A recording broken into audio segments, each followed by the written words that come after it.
Assalamualaikum warahmatullahi wabarakatuh. Saya Lisa Guspina dari kelas MI 4E akan menceritakan tentang kisah Abu Bakar. Selamat menyaksikan.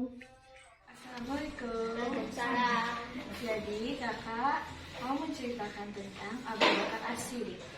Ada yang tahu Abu Bakar itu siapa? Abu Bakar adalah sahabat Nabi Muhammad yang dikenal sebagai Abdullah bin Abu Quhafa.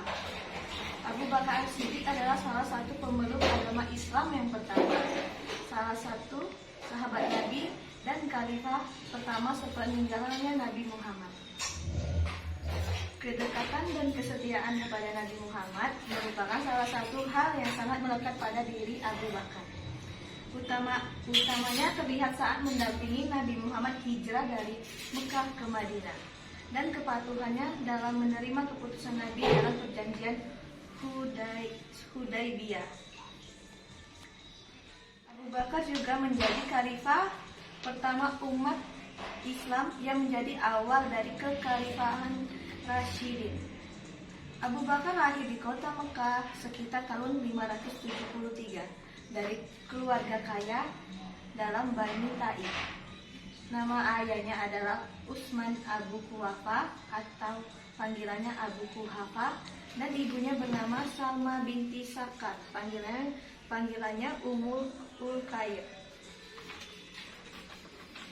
Abu Bakar sering sekali bermain dengan unta dan kambing, dan kecintaannya terhadap unta inilah yang memberinya nama Abu Bakar yang berarti bapaknya unta. Ada sebuah cerita tentang Abu Bakar saat masih kecil. Ayahnya membawanya ke Ka'bah dan meminta Abu Bakar berdoa kepada berhala. Setelah itu ayahnya pergi untuk mengurus urusan bisnis lainnya, meninggalkan Abu Bakar sendirian dengan berhala-berhala tersebut. Abu Bakar lalu berdoa kepada berhala, "Ya Tuhanku, aku sedang membutuhkan pakaian, berikanlah aku pakaiannya." Berhala tersebut tetap acuh. Tak acuh, tidak menanggapi permintaan Abu Bakar. Kemudian Abu Bakar berdoa kepada berhala lainnya dan mengatakan, "Ya Tuhanku, berikanlah aku makanan yang lezat, lihatlah aku sangat lapar." Berhala itu pun masih tidak memberikan jawaban apapun, dan acuh tak acuh. Melihat permintaan yang tidak dikabulkan, kesabaran Abu Bakar tersebut pun habis.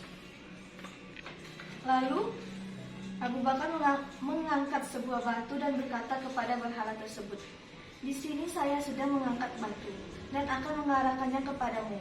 Kalau memang kamu Tuhan, maka lindungilah dirimu."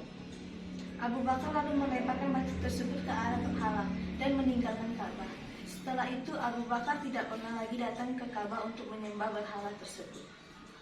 Dalam kitab Hayatus Sabahah dituliskan bahwa Abu Bakar masuk Islam setelah diajak oleh Nabi Muhammad SAW. Rasulullah bersabda, "Sesungguhnya aku adalah utusan Allah dan aku mengajak kamu kepada Allah." Setelah selesai Rasulullah berbicara, Abu Bakar pun langsung masuk Islam.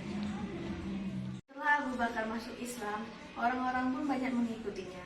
Beliau membujuk teman dekatnya untuk masuk Islam sehingga banyak temannya menerima ajakan tersebut.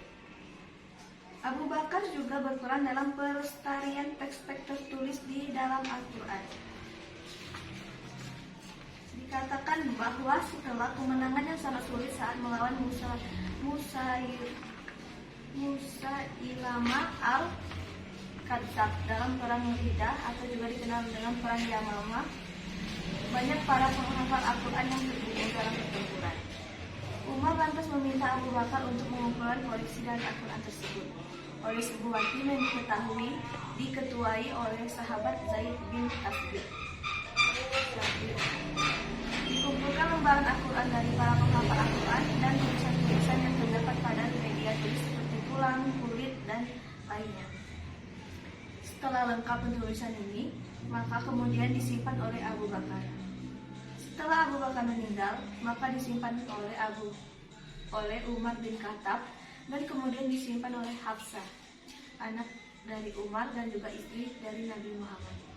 Kemudian pada masa pemerintahan Utsman bin Affan, koleksi ini menjadi dasar penulisan teks Al-Quran yang dikenal sampai saat ini. Abu Bakar meninggal pada tanggal 23 Agustus 634 di kota Madinah dikarenakan sakit yang dideritanya pada usia 61 tahun.